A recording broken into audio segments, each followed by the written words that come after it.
Hey, AP Eagles back again. Here for day 2 of our Unit 3 review.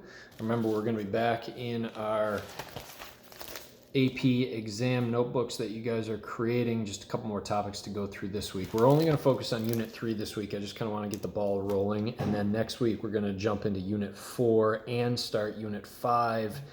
And then Unit 5 and 6 into the following week. And then finally, we'll finish Unit 7 right before the AP exam, and still give us a few days to kind of clean some things up before May 15th when you guys actually write the DBQ essay. Today, though, we're jumping back in here. I think this is page 4, the American Revolution. Remember, you guys have the guiding questions to make sure that you're on track as far as the things that you should know about each of these topics. And again, I'm just going to kind of run through some of these ideas quick. This is not a super in-depth kind of thing, but at least gets the ball rolling for you guys, get some ideas down on paper, and then anything else you need to fill in or research, you guys should make sure you're doing that. So the next topic on page 4 was the American Revolution itself. Yesterday we talked about the causes, but we start today with the actual war. Remember, going into the American Revolution, the American colonists have a few advantages, but also some pretty serious disadvantages. As far as advantages go, I kind of listed mine as that idea of home field advantage, right? They're fighting in familiar territory. And then speaking of that, they also have that friendly civilian population that will also be around supporting the cause. Of course, there's loyalists in the colonies as well, but for the most part, they're fighting in sort of a friendly atmosphere, if you will, okay?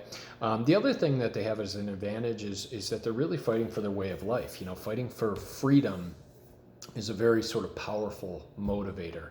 But as far as disadvantages go, I mean, there's no other way to say it. The British, the most powerful country in the world at this time, one of the strongest governments, economically stable, one of the strongest militaries, especially the Navy at this time, and an experienced military, something that the United States, or the colonists, I should say, didn't have.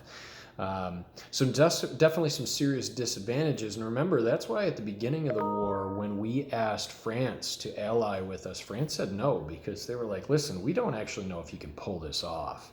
And you're going to have to prove to us that you can actually defeat Great Britain before we agree to join you guys in an alliance. We're going to talk about that a little bit more in a second. Next topic that I wanted you guys to look at, though, was the role of women in the American Revolution. You'd be surprised. This is actually something that comes up quite often on the AP exam.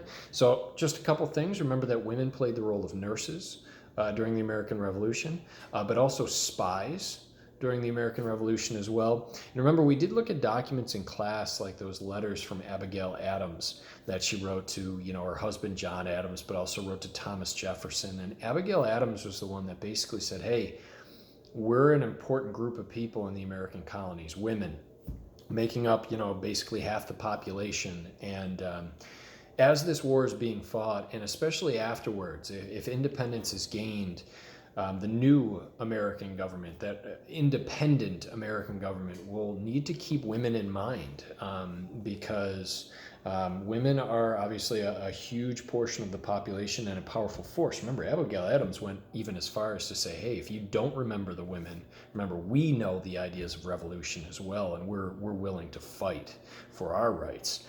So women during the colonial era, this is when we start to see sort of that earliest signs of what will become the women's rights movement as we move forward.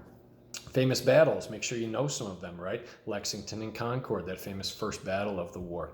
The winter at Valley Forge, maybe Washington's greatest achievement as leader of the Continental Army, being able to keep his military together through that famous winter when everything seemed to be going wrong and the supplies weren't there.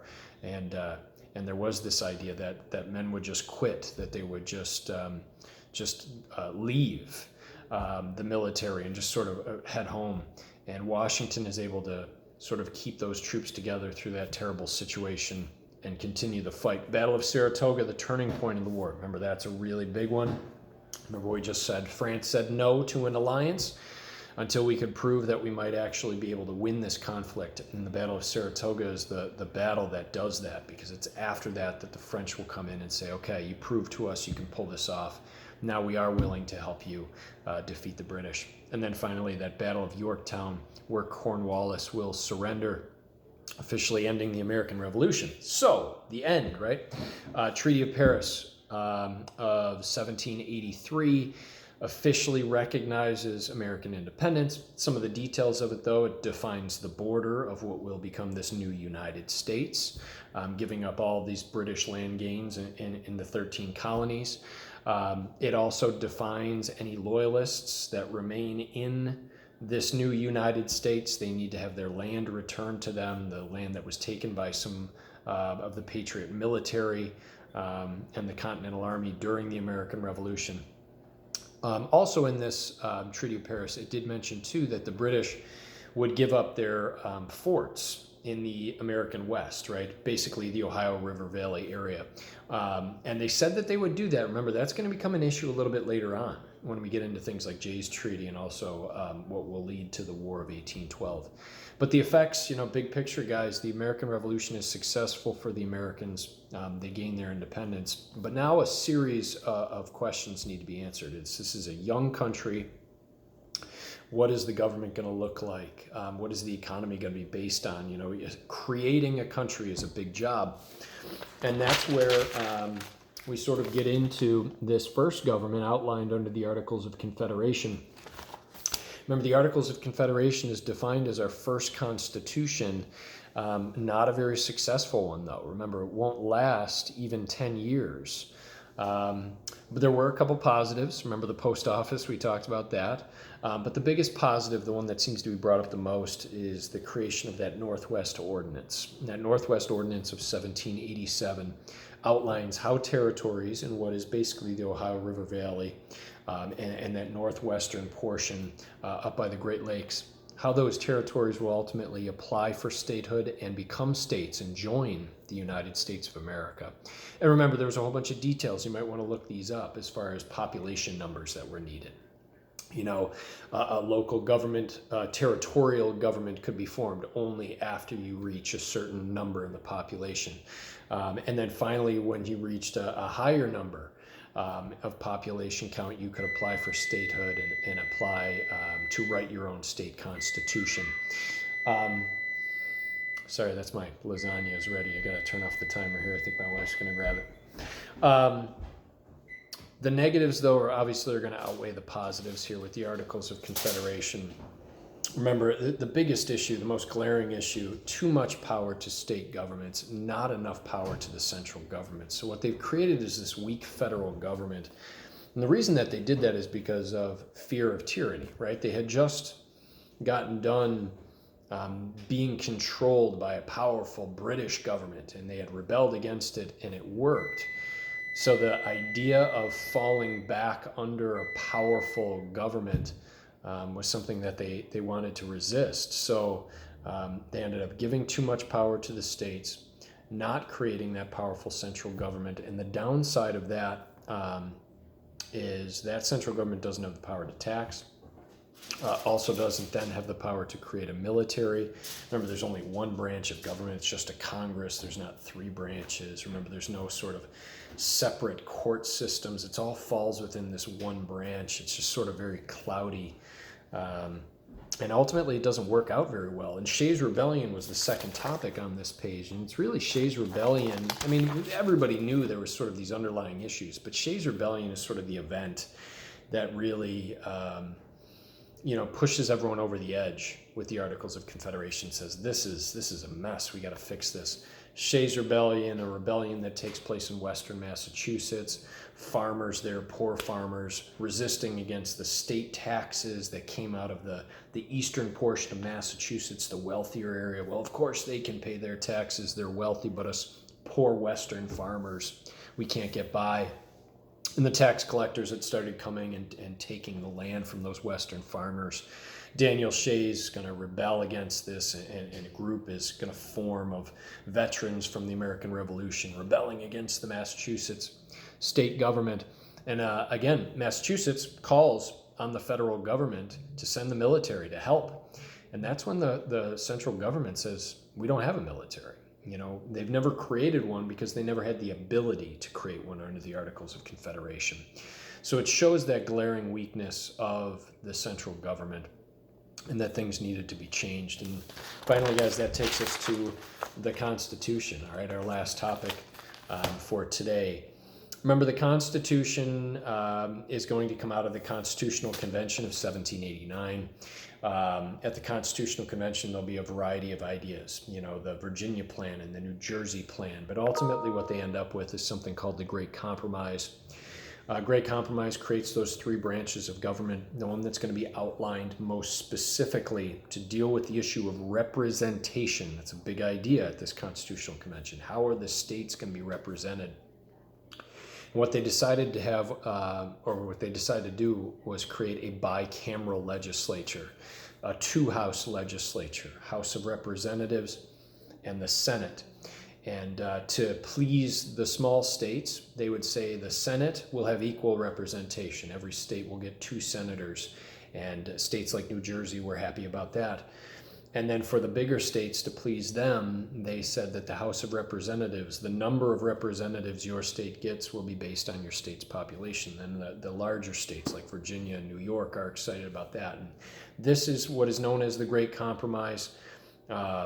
This ultimately becomes the basis of our Constitution. A couple other big ideas to come out of this: the 3/5 Compromise. Remember the question of how will African Americans be viewed as part of the population in the Constitution, and they said 3/5. States like Virginia and other southern states will now get additional people, because again, they're only counted as 3/5, but higher numbers in population counts, which equal more representatives in the House of Representatives.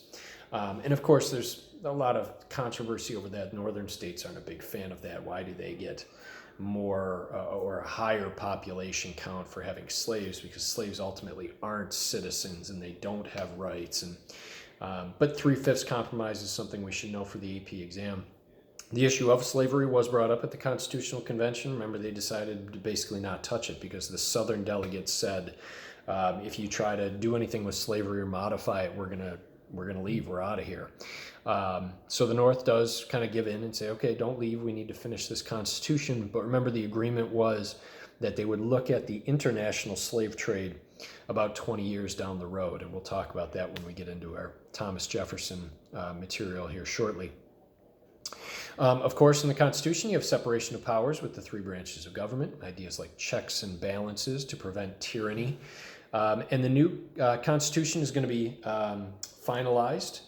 That Committee of Detail or Committee on Detail will finish this Constitution, and it will be put out to the state conventions, not to the state governments, because state governments would say no. Under this new Constitution, their power is weakened from what they had under the Articles of Confederation.